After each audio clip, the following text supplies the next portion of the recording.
Yes. And now I'm going to allow to multi-pin. So Maya, I don't know if did you get anything that did you get anything that said multi-pin? Did I get anything? Did you just Where get a note that right now it seems like we're multi-pinning, you and I. Did you get anything that said multi-pin, like we're going to multi-pin you? I Okay. don't think so. All right. I feel good about it. But I don't even know what that means. So I may not, maybe I'm not looking in the right place, but Hang on. I just pinned you. So I feel like this is good. And hopefully I'm still pinned to add pin. Ah, okay. I feel good about this. All right. Good morning, everyone. I'm recording and hopefully that recording is for our friends. Thank you so much for showing up. I'm really, really excited. And boy, oh boy. Okay, great. I was explaining to Maya that we usually get together every other Monday to do some writing, but I like to try to slide some juiciness in. And I'm, so excited to introduce you to Maya because there she is. She's a real person, but usually you get you get Maya through my voice. I bring Maya to you through her 10 Line Tuesdays, and we have benefited them. Maya, we're going on a year of this. This community is going on a year, and I'm sure I've been using your work throughout the whole year. So I think people probably have a sense of you, but I really wanted them to see you right there in the window in Maine with your sunny, snowy skies, and to hear you and to talk about your process. I just want to do a little bit of an introduction to Maya for everyone, and then turn it over to you, Maya. But thank you very much for being here. I was, thinking about what it is about Maya's work that is so important to me. And what I think is that, this is what I think, Maya, you're going to have to refute this or explain what I'm saying, but in your own words, if it's true.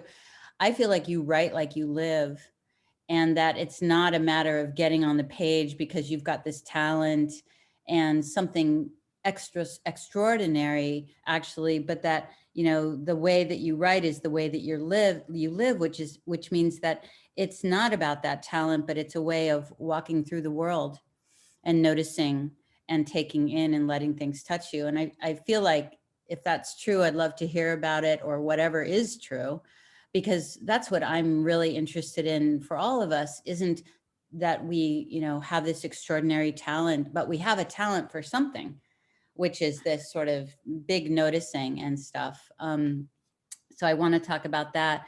And I'm also going to leave a lot of time to ask questions in this hour we're together. I think what might be the best way is for people to put questions in the chat. And then at the end, when we get to it, I'll read those questions aloud, and hopefully I won't miss anything because I don't have a tech friend with me today. So it's just me. I want to say a couple things about Maya. Maya, I did the math, and we have been friends for 19 years. Right? Yeah. yes, that's right. Because we met when I was turning 30. Yeah. I read right turned 30. We Yeah. met at a writing retreat. Maya was 30 years old. She was with her mama.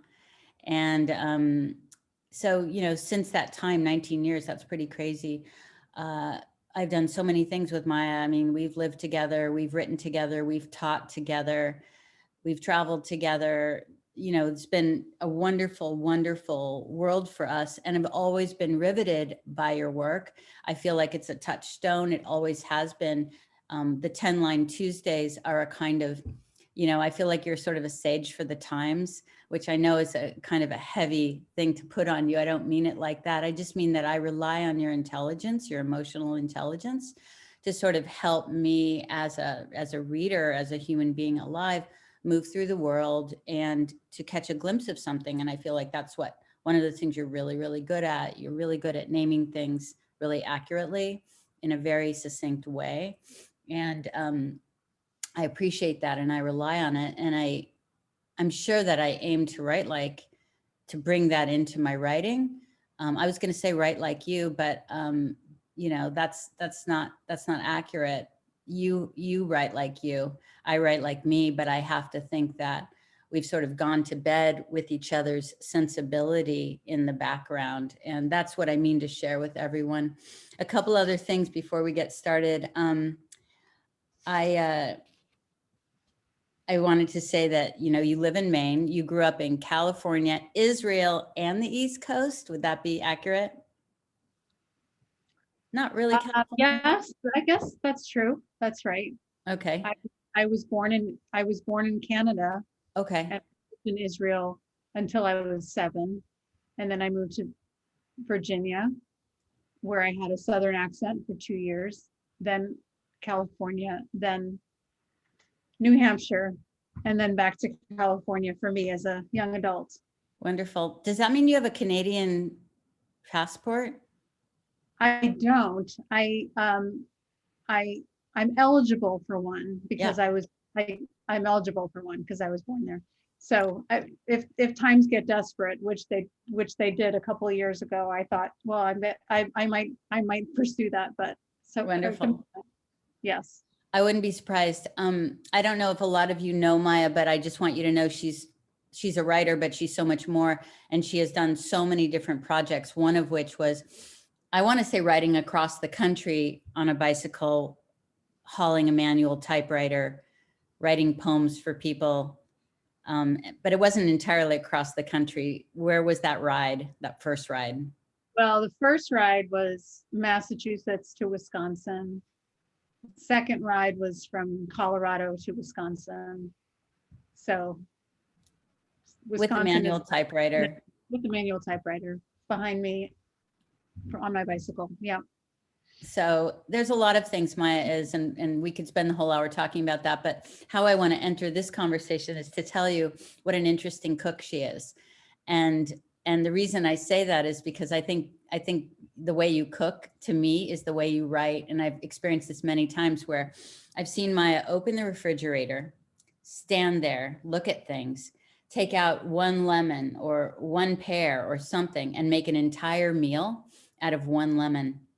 The most extraordinary thing. So what I see you do is you stand there and then you sort of pull bits and pieces and turn it into something really incredible. And I think that's how you write, how you move through the world. And so I want you to just sort of open and maybe respond to that. And then we'll get going. I know you've got some poems to read to us. And so. Wow. Well, thank you for having me. First of all, Lori, it's a pleasure to be here. And I love that we keep finding, like, I feel like we started the conversation between us 19 years ago, but it's like, it's never tired. We've never tired of it. You know, there's always more to learn about each other and through ourselves and through our writing and through our lives and our people and all things. So, you know, it's great to sort of keep crossing threads here. I guess what I want to say is, in terms of my writing practice, my cooking practice, my life practice is, it's largely about trying to keep the white noise out of the process. You know, it's largely about keeping out the noises of what other people are doing, what is going on, obligations, anything that sort of interrupts this place within me that is curious and engaged and concerned with things. And sometimes I think things come into our line of sight, and we very quickly get derailed from that part of us that just wants to do what we love or be what we are, and we get pulled into another role, another identity, or another set of obligations. So I think it's just writing so much is about a kind of refusal to get derailed, because I think what it asks of us is to pay a very particular kind of attention. And so can I ask we have to give it. How do you keep that white noise out? How do you, like, when you're in that moment, how do you do that? I, I think a big thing is to insist on having space, insist on it being important. I think it's very easy to dismiss a creative practice as being extra, as being, it's the first thing that gets sacrificed. Mm, It's the first thing that you say, oh, I'll do that later, or I didn't really need to do that now. Or mm, I think part of it for me is the identity is fusing myself to the identity of that importance, of that, it's like, if I really look at it like breathing, I mm, wouldn't say, oh, I don't need to breathe right now. mhm, Or, I can wait to breathe later. I mean, it really is, it's like air for mhm, me. The writing practice, the creative practice, mhm, um, even just simply not even writing, but being in a space where writing can happen. So this mm, is not like every, just to say, I just need an hour, because we can't really map our creative investigation according to time. mm, So it's just, I always try to like give myself a wider berth than I think I mm. need, than is necessary, because part of the experience is just letting things come in, is Right. letting things gestate, letting things sort of metabolize. That's not even writing. I always think like writing is about 90% intake. Mm, It's just intake. mhm, We're in the process of intake. And then the writing is a kind of, the act of writing is really like a transcribing. mhm. It's like, it's translating what has been taken in. I think that's so beautiful. And I'm wondering about that. Many people know, and if you don't, Maya does a 10 line Tuesday, 10 lines every Tuesday, which you can get sent to your inbox. And I'm wondering a couple of things is, does having a deadline, knowing that you're going to post something on Tuesdays, help that? Like, does that send your antennas out during the week? Because come Tuesday, you have to let it go, transcribe it. Number one. And two, what is that when you're moving through the world? Are you going like, oh, this, oh, that? And how do you retain it? Um, well, it really helps to have a deadline. Absolutely. 10 Line Tuesday started in 2005. I thought I would maybe do it for a year. I thought 10 lines, I could do 10 lines a week. If nothing else, 10 lines will feel like I've done something. And I think part of it is just coming up with a barometer of what would feel successful. If nothing else happened during a stretch of time, what would actually be meaningful, what would be a meaningful milestone, a meaningful measure that reflected the commitment that I have to the process. So Mm, 10 lines started in 2005. I think I've missed maybe 4 over the last 15 years, because it has become important. It has become mm, a touchstone. It's become, again, also, of course, making a promise to other people. I mean, having a mailing list. And so knowing that I want to deliver something every week. So having a deadline that's not just an imposed, a self-imposed deadline right. where I could just not Accountability. keep accountability. So it really helps. I know you and I had a writing practice for a while. Where we'd send each other work every Friday, so things like that, practices where you're accountable to somebody else, even if it's one more person. Yeah. It goes a long way tremendously. Hmm. The thing with 10 Line Tuesday is that even though it's, just 10 lines, it can take a whole day to write those 10 lines, because I don't know I never know what's going to happen when I sit down to write anything, and as even though it's like what I do, um, it's an animal. It's a wild animal. I mean, writing is like a wild animal, and Mm, we're just trying to wrestle it to the ground basically. But one day it might bare its teeth. One day it's slippery.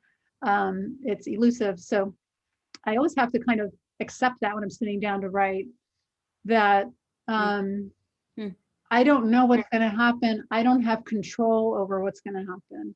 I'm only just here, and I'm saying I'm accepting the invitation Mhm. to put some lines down. And how that happens is unpredictable, and how long it's going to take is unpredictable. So Mm.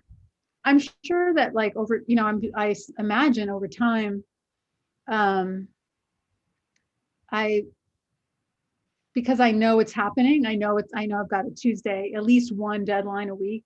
Mhm. I'm looking at things differently. I'm Mhm. looking at things as creative potential. Mm.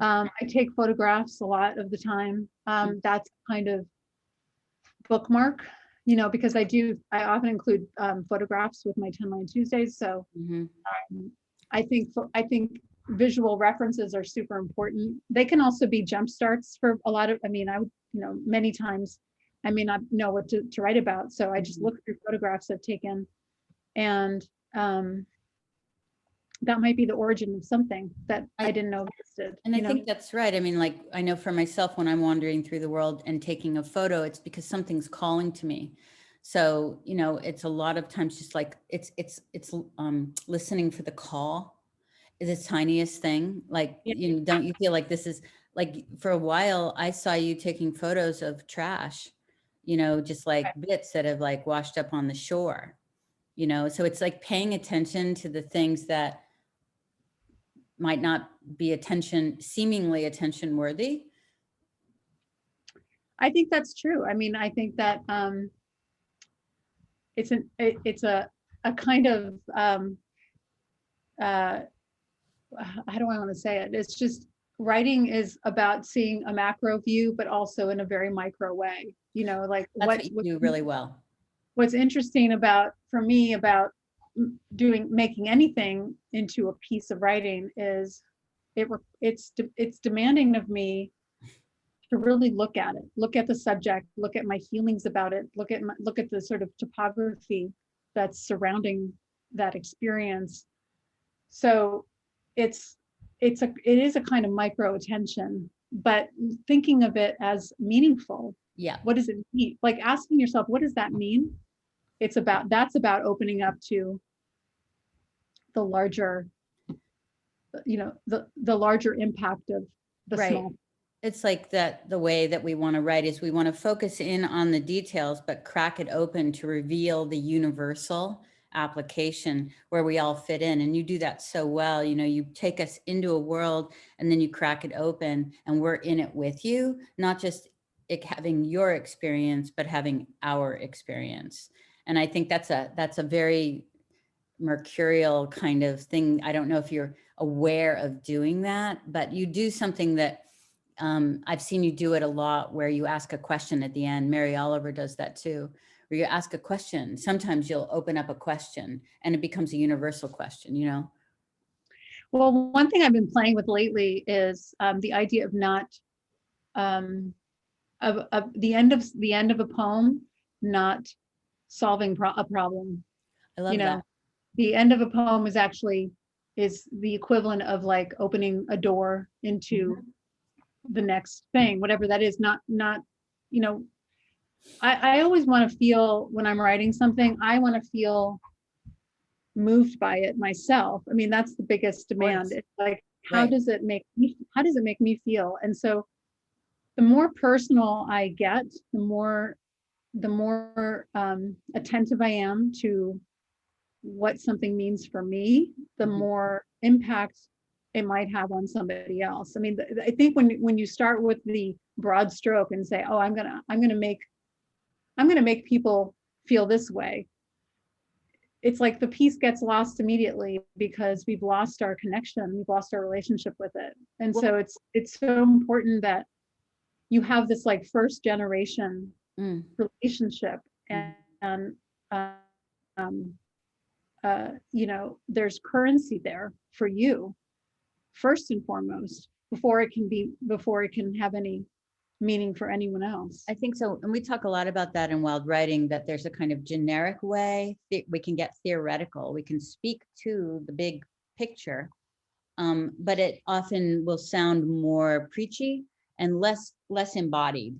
And so when it starts with that personal, with like, oh, and then you have to be able to reveal, sort of sacrifice your facade and allow that sort of heartbeat or what that connection is to come forward, lead with that. And then I think then people get interested because they see what you're doing and that you're allowing yourself to be seen. And from there, we take a more reliable journey together that might have impact. Yeah. I sometimes think about when, I mean, I think I often write poems that I want to read to myself, like I write poem, like I'll tell it's like telling myself the advice that I want, I or love giving that. myself the permission that I'm seeking, Mhm. and maybe something I have in mind too, in some cases, is how, deciding that um, this is the first poem. It's a kind of like trick, like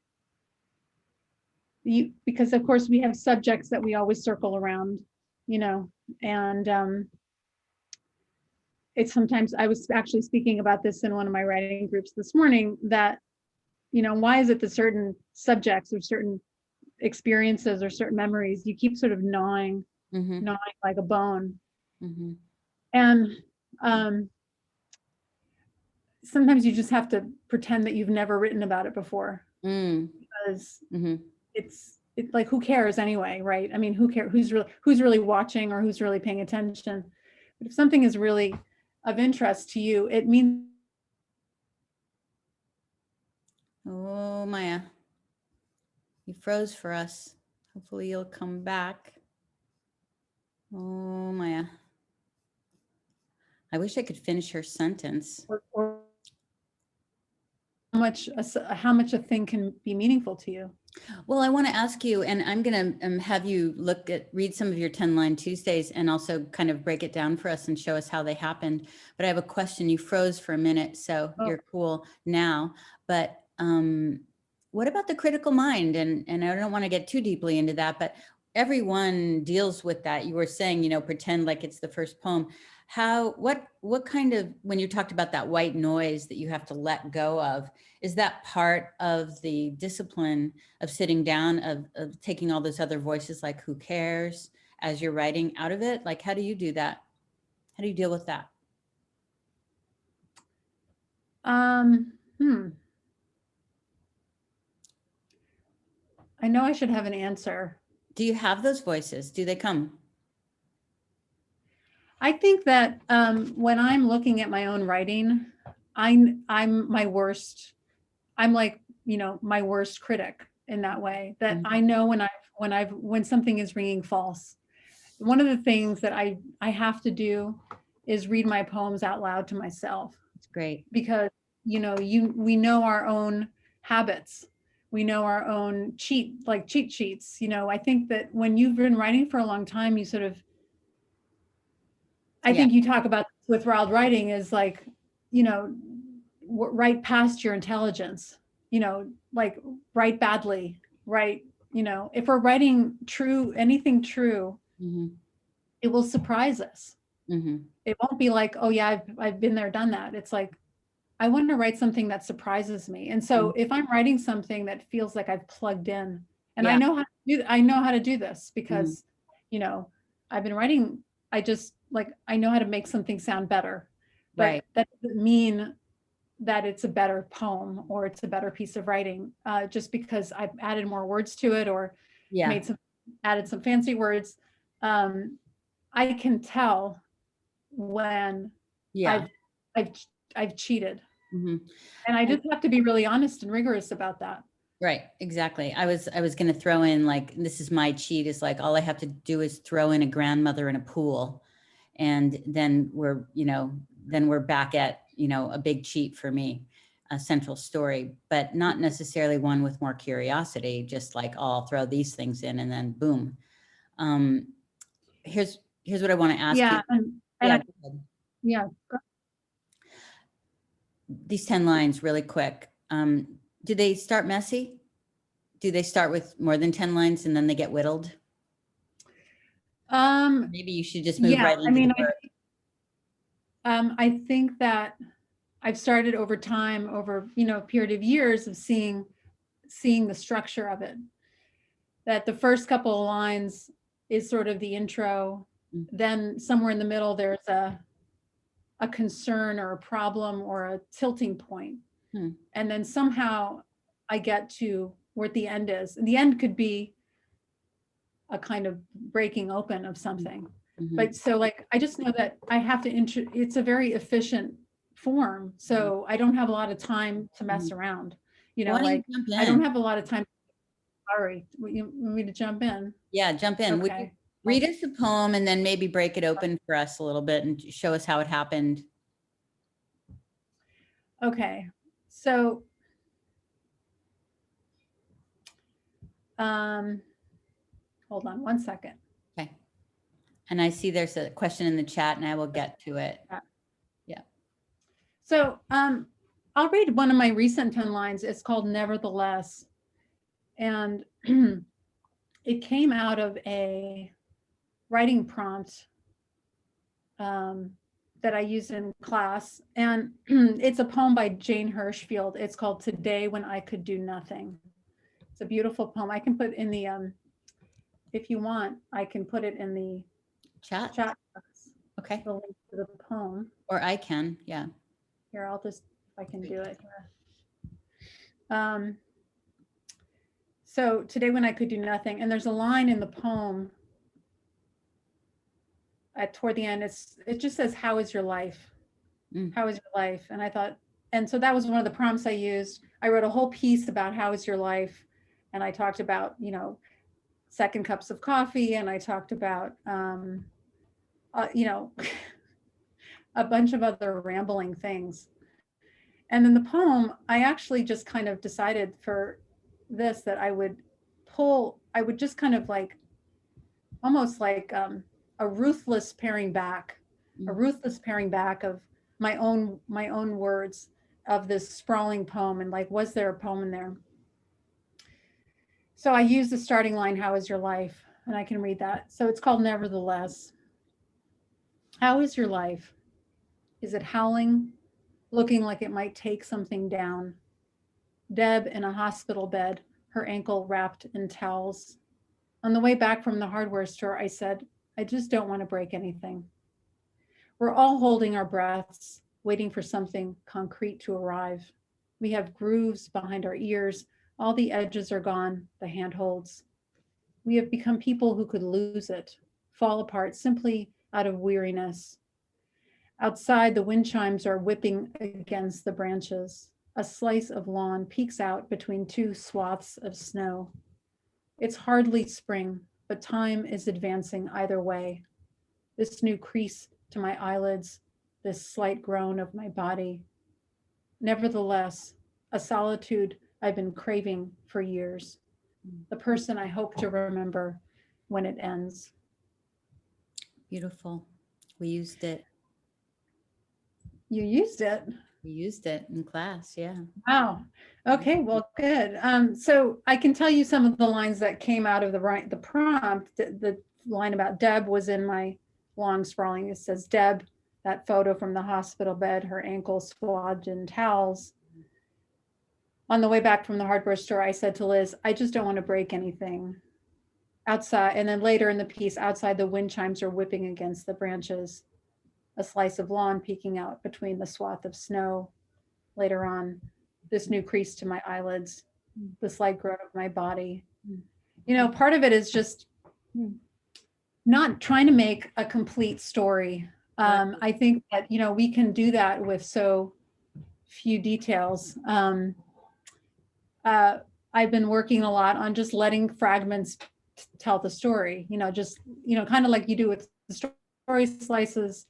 I don't know if you've done that here, but it's just a kind of economizing.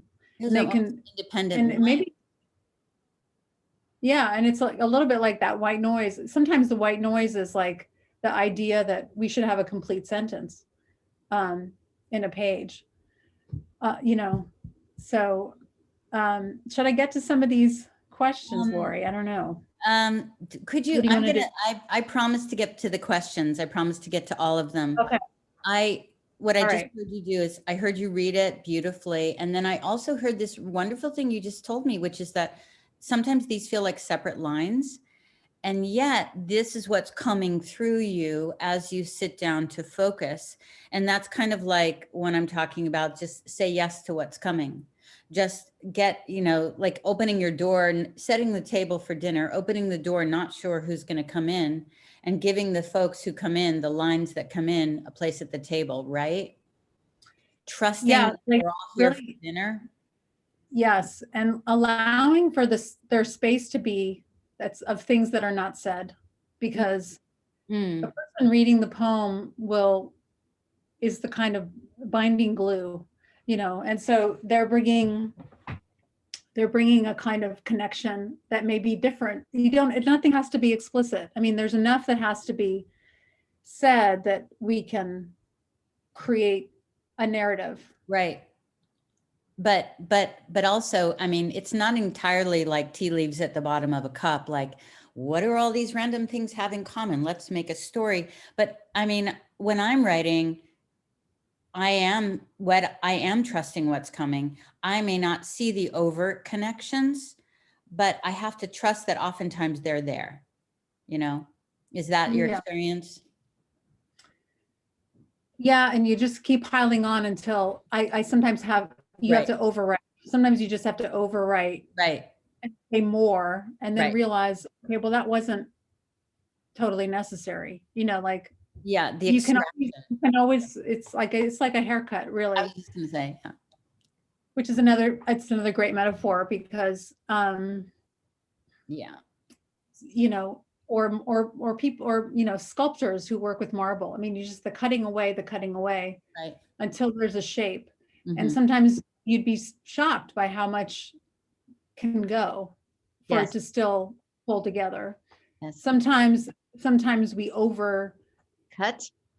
we overcut, we overslice out, and people, and then it's mysterious. Like, what are you talking about? What do you mean? Like, so it's a fine balance, and I think over time, just learning to trust the reader enough to, you know, give them less somehow. Yeah, yeah, yeah. I just have to say, I know this is going to be a non sequitur and I'm going to come right back to your piece, but Maya used to do a lot of hair cutting and she had a business called Feral Cuts. And I have witnessed many, many cuts that Maya has done. And we used to go to a writing retreat with Dina Metzger and make a sacred circle in the rocks with rocks all around and put Maya and the person who was getting a haircut in the center. And Maya would do this very inspired sort of poetic cut. And yeah, there were times when it felt like that person was getting too much cut, but who knows what, you were delivering them into a new place, which is so good. I mean, and that is an extraction. That is an extraction. So you do those two things. You go to the refrigerator, you pull out the lemon and you make and you build and you extract. You're good at those two things. Maya, would you be willing to read the most recent 10 Line Tuesday from last week? I'm pretty much in love with it. Have it, Yes. or did you plan on reading something else? Hold on. Let me find it. And I will get to the questions and we'll get there. Yeah. Which one was last week's? Remind me. Oh boy. Oh boy. Gosh, Maya, you don't Uh, know? hold I'm on. gonna look. Oh, we're not writing anthologies here? Yeah, yeah, yeah, yeah. Okay. Well, Maybe. so that was interesting. So that again, that actually came out of Alison Luterman's poem, The Debate.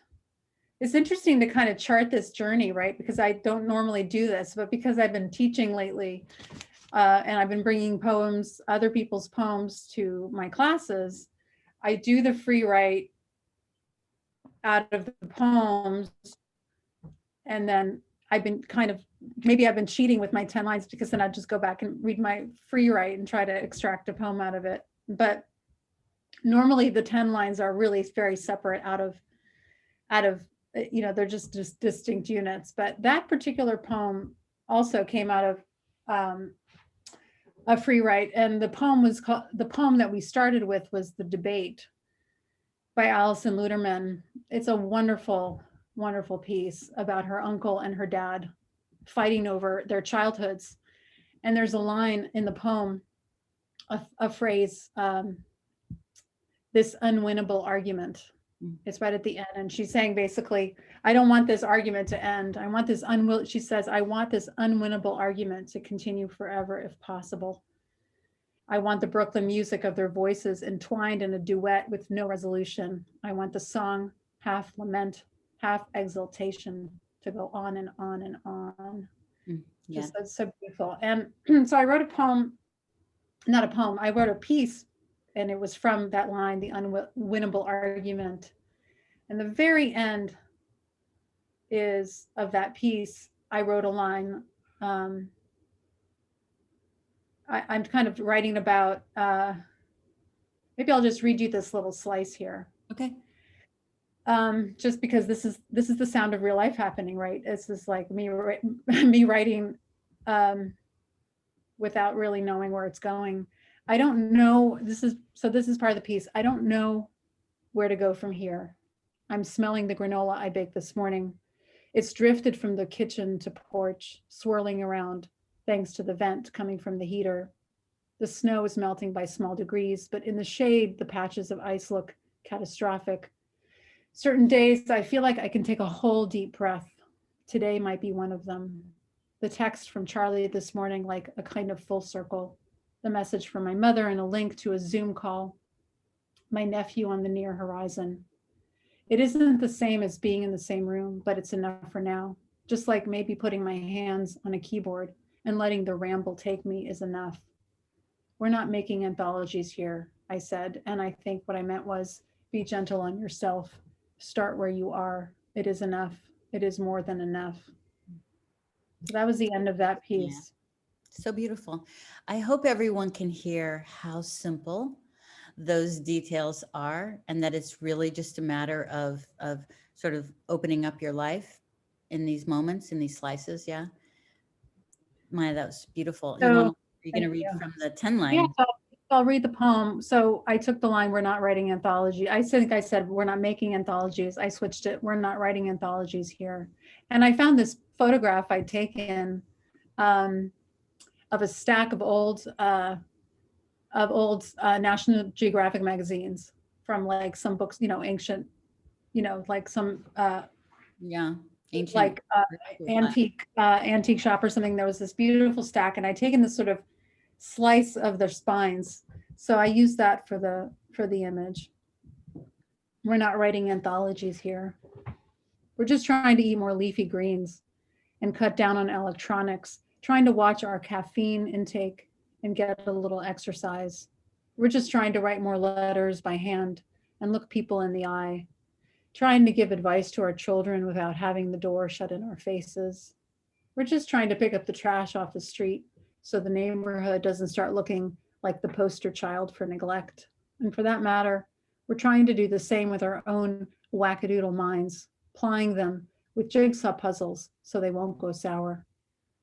We're not writing anthologies here, just trying to cross out the list of immediately broken things to get us back to the starting gate, just to reset the clock, just so we can keep opening our hands again to pick up every piece of unfinished business trying to steal the whole of our attention.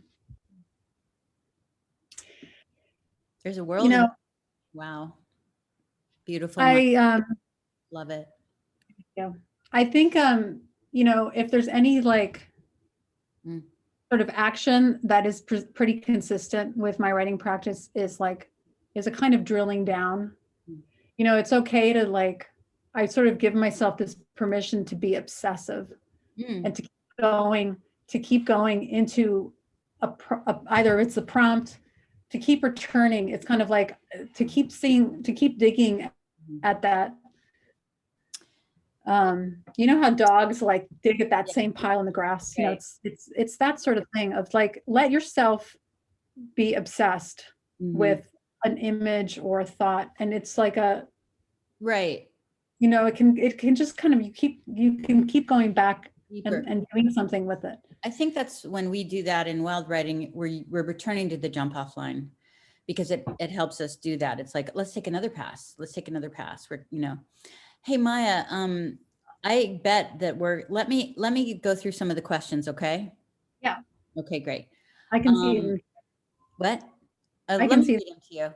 Maya, and I'll try to get to them all. How would you advise, let's see, Melissa wants to know, how would you advise an essayist, memorist, journalist to launch into writing poetry, a poetry collection? How did you get started? What moved you toward poetry? That's a lot of questions. Answer as you like. Questions. I think the thing is, poetry is like, it's like saying dinner. Like, what's dinner? Dinner could be breakfast. Dinner could be I know. pancakes. Dinner could be pot roast. Poetry looks so wildly all over the place. Yeah. And so what I might say, poetry is not 10 lines, like only. That's not, I call it poetry. Maybe call it something else. I think sometimes poetry gets too highfalutin. Too highfalutin. It's too pressured. Like, is this a poem? Is this a poem? Yeah. Is this mailing slip from the Oiselle that I bought these tights a poem? Probably. Right. I think I moved to poetry because it allows me to skip. It allows me to skip through a little bit quicker than an essay does, or a piece of memoir. I mean, I've written a lot of essays too, but I feel like poetry has this wonderful. It's like a free pass to kind of skip a narrative, to land in different places and to be in many places at once. Yeah. You're not really as tied to the order of things, or having to tell the whole story. Yeah, not trying to tell the whole story. Right. So I like the freedom of that. I mean, right. I want to answer. We're going to talk about your work at the end, but do you teach a poetry class? Is there a poetry class you teach currently? I facilitate Zoom classes now. There's quite a number of sessions, and they're basically a collection of 4 sessions a month. Mm-hmm. And where we just, pardon? Are they poetry, or I'm just, for someone? It's probably much like wild writing.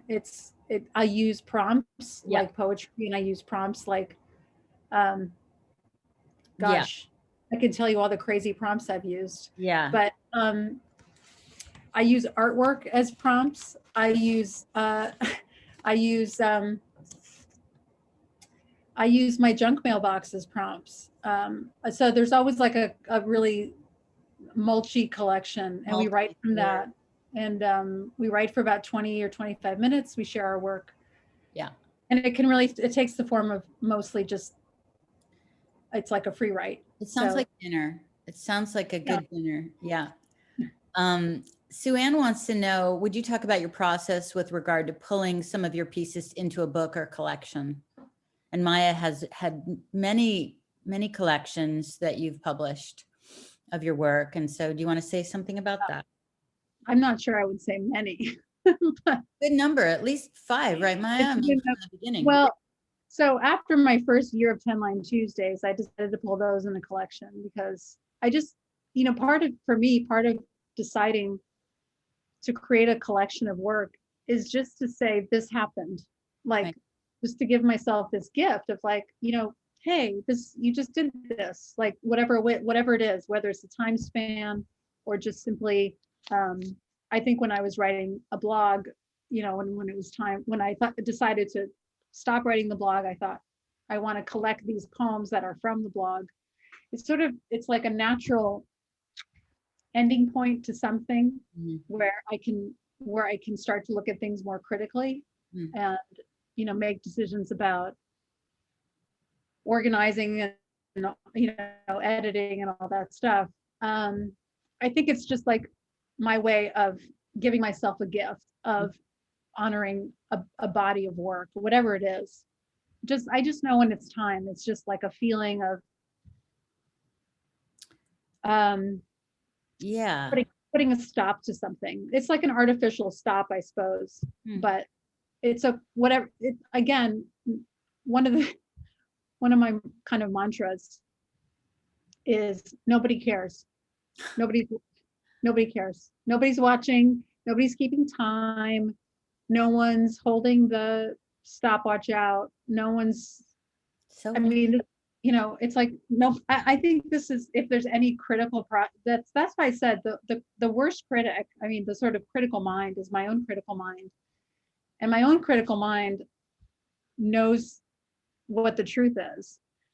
So I can decide not to listen, but I think it's a pretty smart critical mind. Like, I know when I'm cutting corners. I know when I'm not being true. I know these things. We all know these things. right. But everything else is like, who cares? Who cares? Well, that's amazing. I just want to put a pin on that by saying, on the one hand, who cares? You can take that voice and you can go, what's the use anyway? No one cares. Or you can see that as the total freedom route. Right. That's true. Right? You can say, you don't want to go there. You don't want to go down that hallway. You want to go down the other hallway, which is nobody's paying attention. So I might as well just have as much fun here. And I'm going to be the one who decides. And you still have to deal with your own measurement of your own critical mind of, will you allow this to be as it is? And can you sign off on this? And that's what having a deadline is important, because you have to sign off eventually. You can't keep working it for too long. And, thank you for making that distinction, because that's absolutely, I do not mean nobody cares. That the statement is who cares, like not who, right. Or nobody. It's like nobody's paying attention in the way that that's going to inhibit. Nobody is really paying that kind of attention on my process or my timeline, because they're too busy paying attention to theirs. Exactly.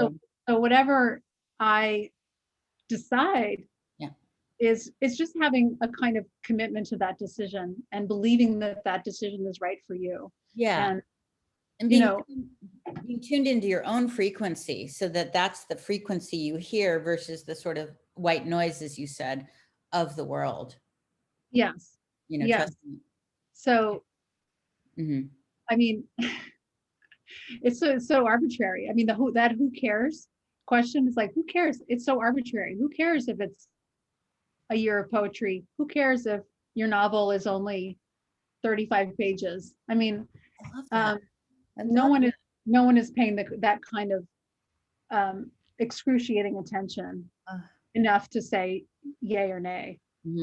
That feels just so important. Like, how do we stay with that, especially as we're writing and those other little voices want to come in?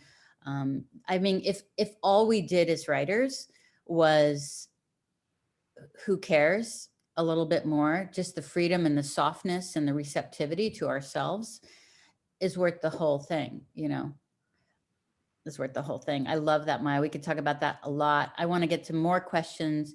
Heidi wants to know how much of your poems are just fragments and how much are crafted.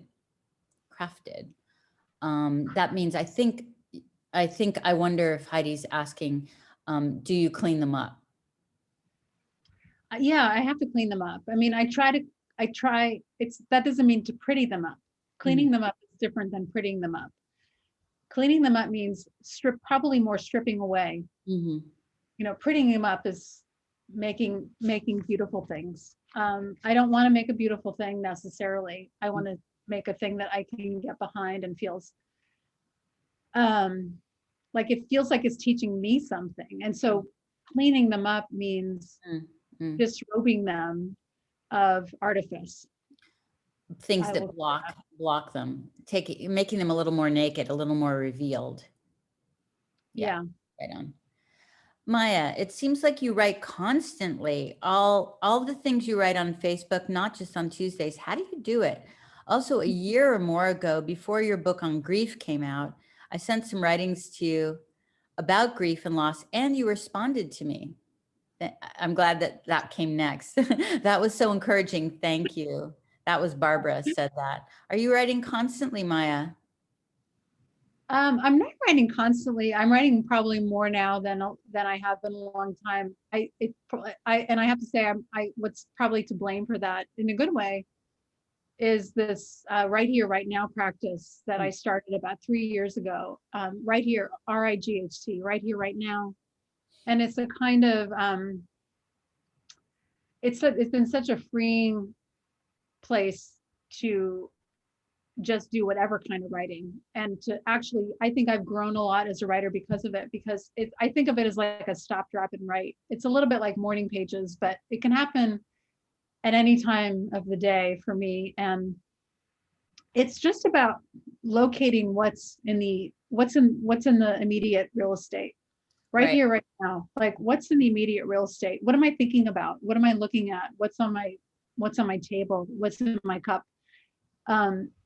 It's a kind of clearing away, or it's like dropping grounded. Yeah, right? It's like it is like stop, drop, and write. And it's been extraordinary in terms of sharpening my attention to the things that maybe I would miss or overlook or something, and letting everything be of value. That's a huge part of my writing, is like everything has a value. I mean, eventually some of it's going to not be as valuable, but everything has something to say. And so the right here, right now is really about squaring myself to what needs to be said. I love that. Can people join you on that? Can they friend you on Facebook, and then they'll see those? Yeah. So if you friend Maya on Facebook, you can very often see right here, right now. What she does is Maya does it. She writes, a couple paragraphs or whatever, and then lots of people join her on that. And it's a wonderful, is that a daily practice, Maya? It used to be daily. I think in the last couple of months, because I've been doing a lot of writing in my writing workshops and stuff, I haven't been doing it daily, but definitely a few times a week. Yeah. I wanted to just connect around the grief book, because that was another collection that sort of arose out of I lost my dad about 4 years ago. And I think in that and I wrote very publicly in my right here, right nows, about grief, about losing him. Although maybe at that time they weren't right here, right nows, but the idea was the same, of just locating myself in the here and now of what was, what is. And after a time, I felt I wanted to create a space where other writers could share their thoughts on their grief process, and that's where that book came out of. So I'm glad that I responded to you, Barbara. Yeah. I want to say, Carol Ryan was saying, I now like calling poetry narrative, like Maya's narrative poem, which I just wrote to recently, often behind. She says, I saved the links. She loved the word suadade. Sodage. That was so good. And Melissa, thank you. And Jen Lee, I had one of the collections that were those lovely cards on a key ring.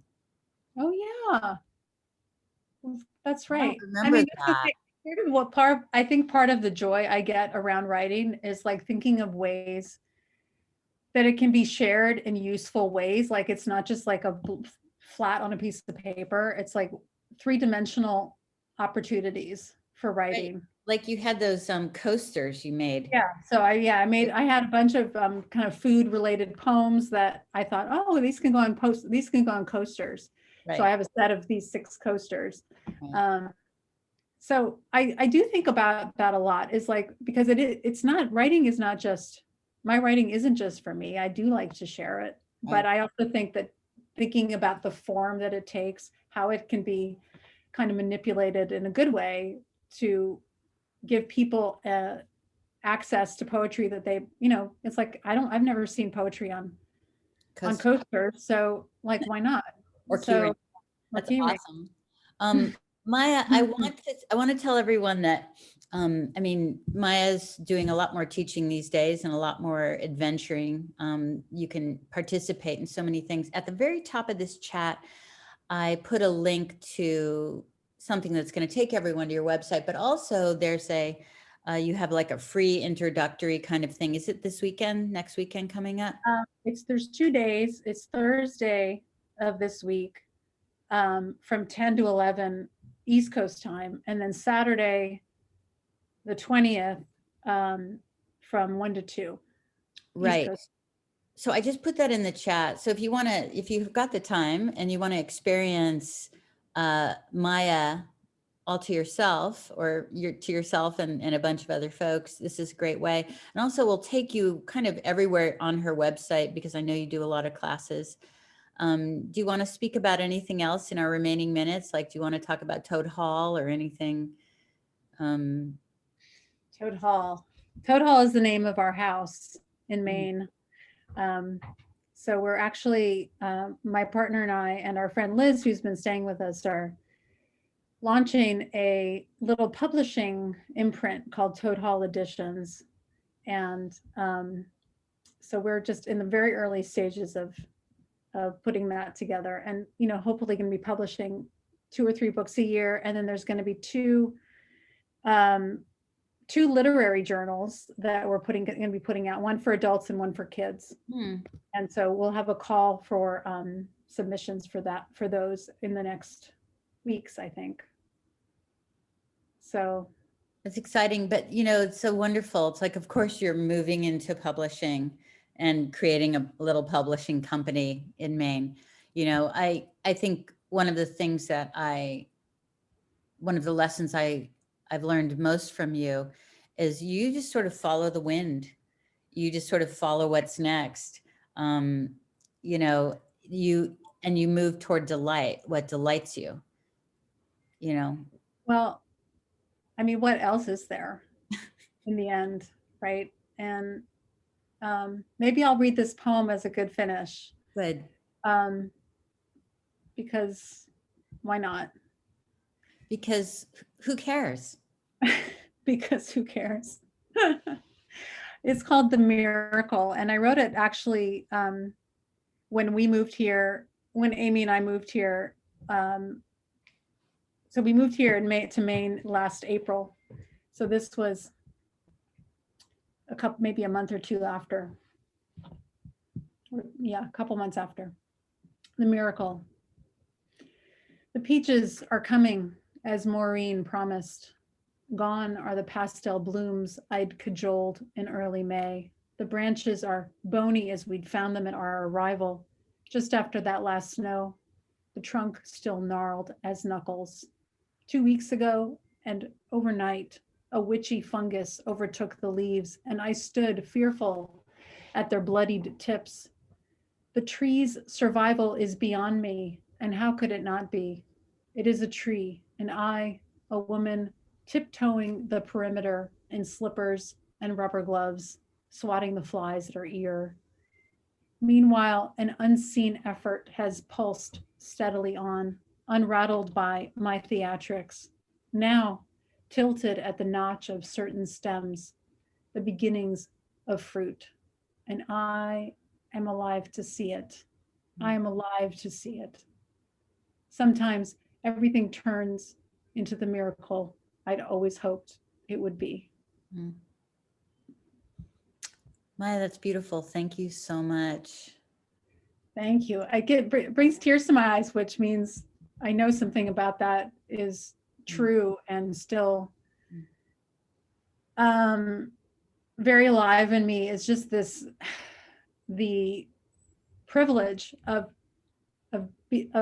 learning about your own life, learning about what moves you, learning about the privilege of being alive to see things. And I think that's where this who cares comes from to some degree, is like, I just want to be in the space of wonder and appreciation, and whatever I can do to square myself to that.